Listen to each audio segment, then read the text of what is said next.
Hello বন্ধুরা, প্রতিদিনের মতো আবারও নতুন পর্বে সবাইকে অনেক অনেক স্বাগত জানাই। আশা করি সবাই ভালো আছেন, সুস্থ আছেন। আজ সম্পূর্ণ নতুন একটি ভিডিও আপনাদের উপহার দেব। আজ 30শে ভাদ্র, শ্রী শ্রী প্রেমময় ঠাকুরের জন্মদিন। এই দিনে আমরা সকলে মিলে কিন্তু খুব আনন্দ করব। 137তম জন্মদিন। আজ পুরো ভিডিওটা স্কিপ না করে প্রথম থেকে শেষ পর্যন্ত দেখবেন। আশা করি খুব ভালো লাগবে। আর সবাই মিলে কিন্তু ঠাকুরঘর সাজানো কমপ্লিট হয়ে গেছে। এদিকে রান্নাবান্নার কাজ শুরু হয়ে গেছে। আজ সবাইকে কিন্তু প্রসাদের ডালিয়ার ব্যবস্থা করা হয়েছে। আজ পুরো ভিডিওটা আপনাদের প্রথম থেকে শেষ পর্যন্ত যতটা সম্ভব আপনাদের সঙ্গে শেয়ার করব। পুরো ভিডিওটা কিন্তু স্কিপ করবেন না। আর যারা আমার চ্যানেলে নতুন বন্ধু আছেন তারা তাড়াতাড়ি চ্যানেলটি সাবস্ক্রাইব করে পাশে থাকবেন। পাশে থাকা বেল আইকনটি ক্লিক করবেন, তাহলে নতুন নতুন ভিডিওর নোটিফিকেশান আপনাদের কাছে পৌঁছে যাবে। তাহলে পুরো ভিডিওটা আজ দেখবেন। রান্নাবান্না প্রায় কিন্তু হয়ে এসছে, একটু বাদেই কিন্তু অনুষ্ঠান শুরু হয়ে যাবে।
ভাদ্রমাসে শুধু সৎসঙ্গ না, আমরা দেখেছি বিভিন্ন ধর্মের বিভিন্ন যে পূজা, জন্মাষ্টমী, রাধাষ্টমী, তারপর গণেশ চতুর্থী, আবার কাল বিশ্বকর্মা পূজা আছে, সব কিন্তু ধুমধাম করে পালন হচ্ছে। আমরা যদি আমাদের আশপাশটা দেখি তাহলে আমরা দেখতে পাই যে আমাদের আশেপাশে মানুষ, প্রতিটা মানুষ বিভিন্ন রকম বিশ্বাস নিয়ে, বিভিন্ন রকম মত নিয়ে বিভিন্ন দেব দেবতার কিন্তু আরাধনা করছে। তাহলে আমাদের একটা প্রশ্ন থেকে যায়, আমরা কেন শ্রী শ্রী ঠাকুর অনুকূল চন্দ্রকে নিয়ে চলছি, বা শ্রী শ্রী ঠাকুর অনুকূল চন্দ্রকে নিয়ে চলার সার্থকতাটা কোথায়? প্রথমেই বলে রাখি, আমাদের এই জিনিসটা বোঝা খুবই দরকার যে শ্রী ঠাকুর অনুকূল চন্দ্র এই যুগে এসে নতুন কোন ধর্ম সম্প্রদায় বা কোন স্পিরিচুয়াল মুভমেন্ট করতে আসেননি। তিনি এই যুগে এসে খুব সহজভাবে আমাদেরকে দেখিয়ে গেছেন যে আমরা আমাদের জীবনে, আমাদের বাস্তব জীবনে যে যে কর্মগুলোকে করলে বা যে যে প্র্যাকটিসেস গুলোকে করলে আমরা জীবনে সব থেকে ভালো থাকতে পারি, সেটাই ধর্ম। এর আগে পর্যন্ত আমাদের একটা জীবনে ডিস্টর্টেড কনসেপশন ছিল, একটা ব্যক্তিগত ধারণা ছিল যে ধর্ম করা মানে কি বলে গেরুয়া বর্ষণ করে সংসার জীবন ত্যাগ করে আমাদেরকে জঙ্গলে চলে যেতে হবে, সেখানে গিয়ে ঈশ্বরের আরাধনা করতে হবে, তারপর জীবনের সার্থকতা। ঠাকুর এসে আমাদেরকে সোজাভাবে বললেন সপরিবেশে বাঁচা বড়াই ধর্ম। অর্থাৎ যা যা করে আমরা জীবনে আমাদের পরিবারকে নিয়ে আমাদের পারিপার্শ্বিককে নিয়ে বেঁচে থাকবো সেটাই ধর্ম। এমনকি আমরা যে প্রত্যহ শ্বাস প্রশ্বাস নিই, নিঃশ্বাস প্রশ্বাস নিই, এটাও ধর্মের একটা পার্ট, কারণ এটা করে আমরা বেঁচে থাকি। তো এর আগে পর্যন্ত এত সহজ সরল ভাবে ধর্মের সংজ্ঞা কিন্তু আমরা কোথাও পাইনি। আমরা যদি আজ থেকে বহু বছর পুরনো সেই বৈদিক যুগে চলে যাই, সেই যুগে দেখতে পাই যে সেখানে বেদে খুব স্পষ্টভাবে বলা হচ্ছে যে প্রতিটা বীজ সম্পন্ন পরিবারে প্রতিদিন সকাল ও সন্ধ্যায় অগ্নিহত্যা করার কথা বলা হচ্ছে। এটা কিন্তু ম্যান্ডেটরি, এই নয় যে একদিন করলাম, দুদিন করলাম বা মাসে একবার করলাম, এটা না। বলা হচ্ছে প্রতিদিন সকাল সন্ধ্যায় এটা ম্যান্ডেটরি। অগ্নিহত্যা মানে কি? অগ্নিযজ্ঞ, যেটা আমরা যজ্ঞ দেখে থাকি। কিন্তু এটাই যে একমাত্র পথ তা কিন্তু নয়। পরবর্তী সময় আমরা দাপর যুগে দেখতে পাচ্ছি ভগবান শ্রীকৃষ্ণ অর্জুনকে বলছেন, হে পার্থ, আমাকে না দিয়ে যে খায় সে চৌর্য বৃত্তি অবলম্বন করে। এই যুগে এসে ঠাকুর বলছেন ইষ্টভীতি করার কথা। এবার লিঙ্কটা করিয়ে দিচ্ছি। ঠাকুর বলছেন যে ইষ্টভীতি করার মধ্যে ওই অগ্নিহত্র যজ্ঞের এসেন্স রয়েছে। কিভাবে রয়েছে? ঠাকুর বলছে ওই যে অগ্নি শব্দ, ওই অগ্নি শব্দটা এসছে অগ্র ধাতু থেকে, যার অর্থ অগ্রগণ্য যিনি, অর্থাৎ যিনি সবার আগে, অর্থাৎ আমার গুরু, তার উদ্দেশ্যে বা তার চরণে কিছু নিবেদন বা কিছু দান, এটাই হচ্ছে অগ্নিহত্র যজ্ঞ। তো আমরা সেই ইষ্টভীতির মাধ্যমে সেই জিনিসটার সার্থকতা পাই, সেই যজ্ঞের সার্থকতা পাই। এখন ঠাকুর যে জিনিসগুলো বলে গিয়েছেন, এইগুলো এই নয় যে ঠাকুর নতুন ভাবে কোনো কিছু বিবর্তন করেছেন, নতুন ভাবে কোনো কিছু সৃষ্টি করেছেন, এমন কিছু না। ঠাকুর যা কিছু বলে গিয়েছেন সব কিন্তু আগের দিনে ছিল। ঠাকুর কি বললেন? এই যুগে এসে সেই জিনিসগুলোকে রিসারেক্ট করলেন, সেই জিনিসগুলোকে পুনরুদ্ধার করলেন। আর তাই যে যুগ পুরুষোত্তম, আর তাই যে আমাদের বর্তমান পুরুষোত্তমকে ধরার সার্থকতা। তিনি যুগে যুগে এসে মানুষকে বুঝিয়ে দেন কোন ভাষায় বললে, কিভাবে বললে মানুষ বুঝবে এবং সেই পথে তারা চলতে পেরে জীবনকে আরো তর করে তুলবে, সেটাই তিনি বলে দেন যুগে যুগে এসে। আজ তার জন্মদিন, আজ আমার হাতে সময়ও কম, তো তার জন্মদিনে তার দয়ার কথা না বললে, তার জীবনের কথা না বললে বলা অসমাপ্ত থেকে যায়। তো আমি একটি ঘটনার কথা বলি। তার আগে ঠাকুরের একটা বাণী আমরা সবাই জানি। ঠাকুর বলছেন যে অর্থ, মান, যশ ইত্যাদি পাওয়ার আসে আমাকে ঠাকুর সাজিয়ে ভক্ত হয়েও না, সাবধান হও ঠকবে। তোমার ঠাকুরত্ব না জাগিলে কেউ তোমার কেন্দ্র নয়, গুরুও নয়, ফাঁকি দিলেই পেতে হবে তার। এই যে বলছেন ঠাকুরত্ব না জাগিলে, ঠাকুরত্ব মানে কি? ঠাকুরত্ব মানে হচ্ছে যে যে গুণগুলোকে নিয়ে ঠাকুর, সেই গুণের যতটা অধিকারী আমরা হয়ে উঠতে পারি, এটাই ঠাকুরত্ব, অন্য কিছু না। তো ঠাকুরের গুণগুলোকে যদি আমরা দেখি, তার মধ্যে সব খেয়াল ছিলেন তিনি কেমন ভালোবাসার কাঙ্গাল ছিলেন। তিনি বলতেন যে আমি একটা মানুষের জন্য আমার সমস্ত সাম্রাজ্যটাকে দেখিয়ে দিতে পারি। তার যে ভালোবাসা, তার কত গভীর। একটি ছোট্ট ঘটনার কথা বলবো। এটা কোন দয়ার ঘটনা নয় বা কোন লীলার ঘটনা নয়, তার যে ফিলোসফি, তার যে দর্শন কেমন ছিল তার ঘটনা। ঠাকুর তখন ছোট্ট, ঠাকুরের দুটো ভাই ছিল। তো ঠাকুর মনে মনে ঠাকুর মনোভাব নিয়ে ঠাকুর চলছেন। ঠাকুর একদিন দেখছেন তার মা ফজল মহারাজের ওখান থেকে নাম ধ্যান করে বেরোচ্ছেন, আর তার মা শরীর থেকে একটা জ্যোতির প্রস্ফুটন হচ্ছে। ঠাকুর তখন ভাবছেন যে আমি যদি ওই মায়ের মতো গিয়ে মন্দিরে গিয়ে নাম ধ্যান করি আর আমার শরীর থেকে যদি এমন জ্যোতি বেরোয়, তাহলে আমার মা বোধহয় আমার এই দেখে খুশি হবেন, আমার মা আমাকে ওদের থেকে বেশি ভালোবাসেন। ঠাকুর এই ভাবছেন। তো ঠাকুর গিয়ে সেই মতো গিয়ে সেখানে নাম ধ্যান করা শুরু করলেন। নাম ধ্যান করতে করতে কিছুক্ষণের মধ্যে ঠাকুর দেখছেন সেই ফজল মহারাজের বিগ্রহ থেকে বা সেই ফটো থেকে সমস্ত দুটি এসে যেন ঠাকুরের মধ্যে সমাহিত হচ্ছে। ঠাকুর আর বসে থাকতে পারলেন না, ঠাকুর দৌড় দিলেন। তার মনে একটা অদ্ভুত আনন্দ হচ্ছে, এক বড় আনন্দ হচ্ছে। ঠাকুর যে বাড়ি আমরা জানি, তার পাশে একটা জঙ্গল ছিল, সেই জঙ্গলের মধ্যে ঠাকুর দৌড়াতে দৌড়াতে দৌড়াতে দৌড়াতে পদ্মা নদীতে গিয়ে ঝাঁপ দিয়েছে। সেখানে গিয়ে মনের আনন্দে সাঁতার কাটতে লাগলেন। তো কাটতে কাটতে কাটতে কাটতে ঠাকুর যখন একটু ক্লান্ত হলেন, তখন ঠাকুর ভাবলেন এই যে আনন্দটা তিনি সেখানে গিয়ে পেয়েছেন, এটা গিয়ে মাকে বলবেন, তাহলে মা খুশি হবেন, মা ভালোবাসবেন। যেমন ভাবনা, ঠাকুর সেই ভিজে কাপড়ে বাড়িতে পৌঁছালেন।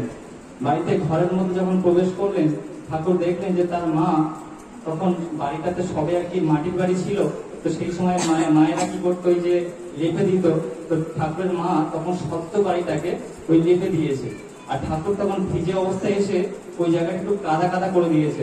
তো ঠাকুরের মা তখন এসে ঠাকুরের একটা কানমোলা দিয়ে একটা থাপ্পড় মেরেছেন, আর বলছেন যে তুই কবে বড় হবি, ভিজে কাপড়ে সেই যে করলি, এখন কি হবে? ঠাকুরের মনের মধ্যে যে সে আনন্দটা ছিল সেটা মুহূর্তের মধ্যে মিলিয়ে গেল। ঠাকুর যা বলতে এসেছিলেন তিনি আর বলতে পারলেন না। ঠিক সেই সময় ঠাকুর দেখছেন তার ছোট্ট ভাই বাদল, সে মা মা বলে ছোট্ট তখন চিৎকার করতে করতে আসছে। তখন মা কি করলো, সেই বাদলকে কোলে তুলে নিল, আর বাদলের পায়ে যে কাদাটা লেগেছিল সেটা মা যত্ন সহকারে মুছিয়ে দিল ঠাকুরের সামনে। আর ঠাকুর মনোভাব নিয়ে এসেছিল যে মা আমাকে বেশি ভালোবাসবে, এই উদ্দেশ্য নিয়ে এসেছিল।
গুরু যদি এমন হন যিনি বলবেন, যার কোনো প্রত্যাশা থাকবে না ভক্তের কাছে, শুধু সে দেবেন দুহাত ভরে, আমরা শুধু তাকে একটু ডাকবো আর তার থেকে আমরা শুধুই পাবো। আমার যা মনে হয় চাইবে, যা মনে হবে তিনি আমাকে ভরিয়ে দেবেন, এমন গুরুই তো আমরা সবাই চাই। কিন্তু শ্রী শ্রী ঠাকুর মুখচন্দ্র এজন্য এসে বললেন, দীক্ষা নিলে জানিস মনে ইষ্টভীতি করতেই হয়, ইষ্টভীতি বিহীন দীক্ষা করবো কি বলছে তোর নয়। সে কি? গুরুকে টাকা দেওয়া এটা একটা ব্যবসা। ঠাকুরকে পূজা করতে হবে তাও আবার অর্থ দিয়ে, সকালে উঠতে হবে তাও আবার আমার এত পরিশ্রম করে পাওয়া অর্থ তাকে দিয়ে দিতে হবে। এরপরও দেখুন কত কোটি কোটি মানুষ তার ইষ্টভূতি করেন, 30 দিনের দিন পাঠিয়ে দেন, আবার অনেকে ধীরে ধীরে ইষ্টভূতি বাড়ান। কেন? প্রশ্ন তো এখানে। আসলে যারা তাকে ধরেছেন, যারা তার চরণাশ্রিত, তাকে একটু ভালোবেসেছেন, তার বলা কথাগুলো জীবনে একটু অনুসরণ করার চেষ্টা করেছেন, তারা তাদের অন্তর থেকে তার প্রেম, তার দয়া অনুভব করতে পেরেছেন।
আবির্ভাব দিবস আজ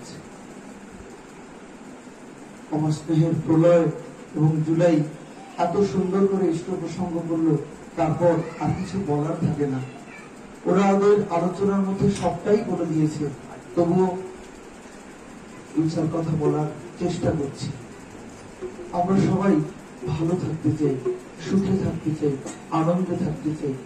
আর যখন আমাদের এই আনন্দে থাকাটা যা চাই আমরা, যখন তা পরিপূরণ হয় না, তখন আমরা দুঃখ পাই। শ্রী ঠাকুর বলছেন, এই যে আমরা যে জিনিসটা ইচ্ছা করছি, চাইছি, অথচ জীবনে পেলাম না, তার কারণ হচ্ছে আমাদের পুণ্যের অভাব রয়েছে। পূর্বজন্মে এমন কোন কাজ করেছি, জ্ঞানত বা অজ্ঞানত, সেই কর্মটাই আমাদের সামনে বাধা হয়ে দাঁড়ায়, আমাদের মনস্কামনা তখন পূর্ণ হয় না। কিন্তু শ্রী শ্রী ঠাকুর এবার সবার পূরণ করতে এলেন। তিনি অপূরণমান বৈশিষ্ট্যশালী সত্তা।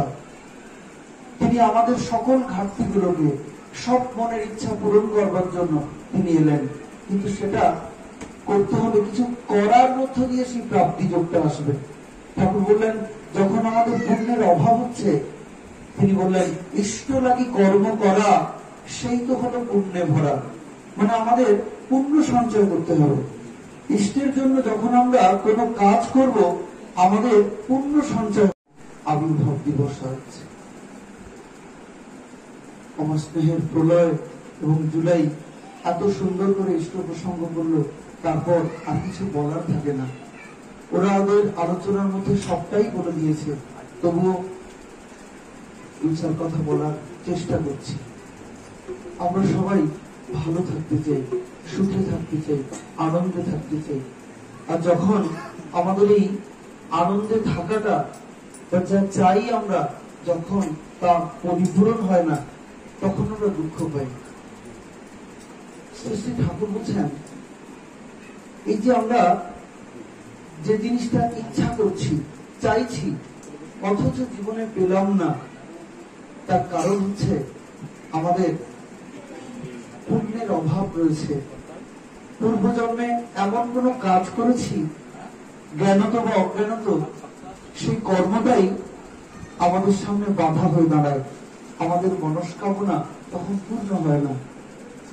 কিন্তু শ্রী শ্রী ঠাকুর এবার সবার পূরণ করতে এলেন। তিনি অপূরণীয় বৈশিষ্ট্যশালী সত্তা। তিনি আমাদের সকল ঘাটতিগুলোকে, সব মনের ইচ্ছা পূরণ করবার জন্য তিনি এলেন। কিন্তু সেটা করতে হলে কিছু করার মধ্য দিয়ে সেই প্রাপ্তি যোগটা আসবে। ঠাকুর বললেন, যখন আমাদের পুণ্যের অভাব হচ্ছে, তিনি বললেন ইষ্ট লাগি কর্ম করা, সেই তো হলো পুণ্যে ভরা।